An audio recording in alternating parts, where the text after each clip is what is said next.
What's up, everybody? So we're going to talk about these patch notes. Let's start it off with Nuxia.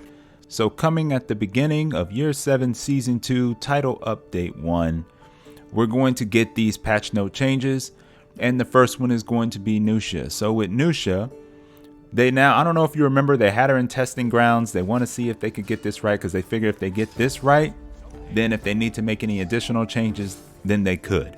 So what they figured out was to make it less reactable, they will make her heavy attacks cancel into glass walls a little later. So it's 100 milliseconds later for her heavy attacks and her zone attack to transfer into her trap. And the trap itself, the trap speed is down to 300 milliseconds from 400 milliseconds. I'm not sure if this is going to be the answer still, because I know JC was even saying in the Warriors Den, people said that they could react to it, but no, they couldn't. I don't know. Maybe it was a read. It could have been just a read instead of reacting, but I didn't notice that much of a difference when I was playing Nuxia.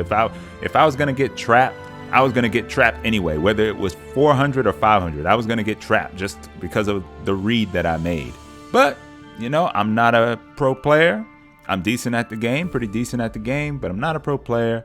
And that's who they're basing, it appears from the way they were talking. They're basing a lot of these changes based on the competitive scene and how what the pro players are thinking. I'm fine with that, because they're thinking if they can do it, then that means it can be done. So we'll just see how it is once it goes live.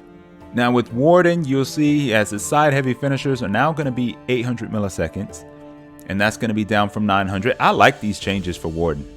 I'm all for these changes. The side heavy finishers trajectory has been improved. That's going to be, I'm going to have to wait and see, because sometimes they've said that before about a heavy finisher trajectory kind of being more in line with the weapon, and I didn't really feel it as much as the way they made it seem, or maybe as I thought it would. So we'll have to see about that trajectory, but hopefully it is improved.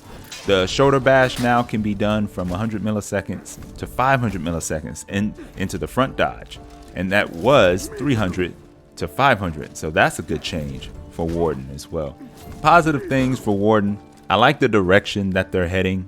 Even the chat during the Warriors Den was for this change. So I think this is definitely a solid change for Warden.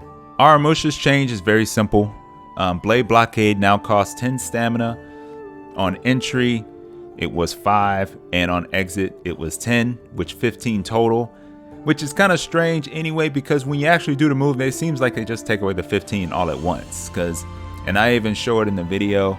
I did it, and the 15 stamina just comes off. It's not like it said 5 and then 10 really fast. It just gives you 15 right away. But it's going down to 10, so it is 5 less stamina. So that's good. That's a good change for him, because he's already using so much stamina with his explosive play, the way that he plays, his fast attacks. Hitokiri has quite a few changes coming, and I like them. I'm starting from the bottom, and it says the heavy openers now deal 22 damage down from 24. So whenever you're seeing some damage numbers go down, you know they're probably doing something else to that particular heavy that's for the good, at least to get it off. And they did. So the opener heavy attacks now has uninterruptible stance beginning at 500 milliseconds at the earliest on the uncharged strike. So that's the opener heavy attack. Is now uninterruptible beginning at 500 milliseconds. Opener heavy now has a minimum charge time of 300 milliseconds. Now you can get your heavy off faster, which I think is good. Adjusted chain timings from opener heavy and chain heavy attacks to be from 200 milliseconds to 400 milliseconds, down from 366 to 400. So you get into your heavies faster. Adjusted zone attack trajectory to better match weapons visuals. We'll see how that works. But I just tried to show in the video what the current state is, and that's all it is that you'll see in any of these videos. It's not a replica or some video that I saw during the Warriors Den. They showed us how it's going to be. This is just how it is in the current state. And I know it's not the best piece of video to give you everything that you need, but I just wanted to give you a little visual of what it looks like now. And I normally don't do that, because it does take some time.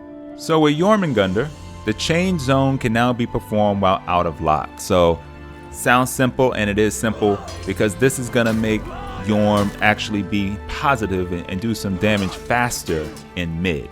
Because can you go heavy zone? Yes, and I show it in the video here. You can go heavy zone, but you'll see there's a distinct difference from when I'm locked on and when I'm doing the chain versus when I'm not. You have that delay. With this change, he should no longer have that delay. He should be able to continue his chain just like he would if he was locked on, which is good. That's going to be good, especially for Yorms that want to clear mid. So going into testing grounds, they're going to be looking at bashes. So the first thing we're going to be looking at is the bash with attack that's not feigntable. So these are the characters that are in that realm. And you'll notice how all the numbers are different. And that's because when they talk to these competitive players, these pro players, they're getting that feedback from them, and they've all heard like different answers. So now that they're going to implement 466, 433, and 400, we'll have a good indicator on, okay, what's reactable and what's not reactable. So that's what this is about, getting tested grounds, test this out, provide some feedback. Is 466 good? Is 433 good? Is 400 good? And test it and really try it and use the heroes.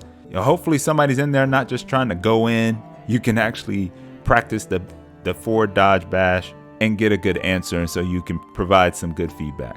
And it's going to be the same with the characters that have the bash with the feigntable attack. You see these are the three: Zanhu, Shinobi, Yorm, and then bash without any attack. So you got Conk and you got Lawbringer here. And they have the variable timings here, so that way you can test those out. Another thing they demonstrated, and they did have some issues with the video, but they were showing how they made some changes to the Lawbringer rework.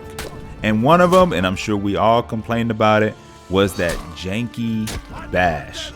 Lawbringer had the janky bash, and I'm gonna show you what that bash looked like. It's not good. It was not good. So they actually fixed that, and now it looks like this, which I think is a lot better. Personally, a lot better. Is it great? No, but I'm okay with it. I'm okay with this. They also made a change where you can't do the long arm after a heavy parry. So for those Lawbringers, I'm not a Lawbringer main or close to it, but for those Lawbringer mains out there, you'll no longer be able to get away with doing that after a heavy parry. They also took away the stun on the top heavy. That was something else he brought up. They adjusted some of the damage numbers. And there were a few other things that JC talked about. There was no video, so I couldn't get any of that to put in here. But you'll have to just listen to JC, or really, we'll just have to wait. We'll wait when Testing Grounds comes out, because Testing Grounds is going to be out the start of Year 7 Season 2. So we'll be able to get our hands on that very soon. But that's really all I have for this one. Don't want to drag it on longer than it needs to be. I'm not getting into too much detail. Just wanted to bring you the information. And here it is. Hope you guys have a good one. I'll catch y'all on the next one. Peace.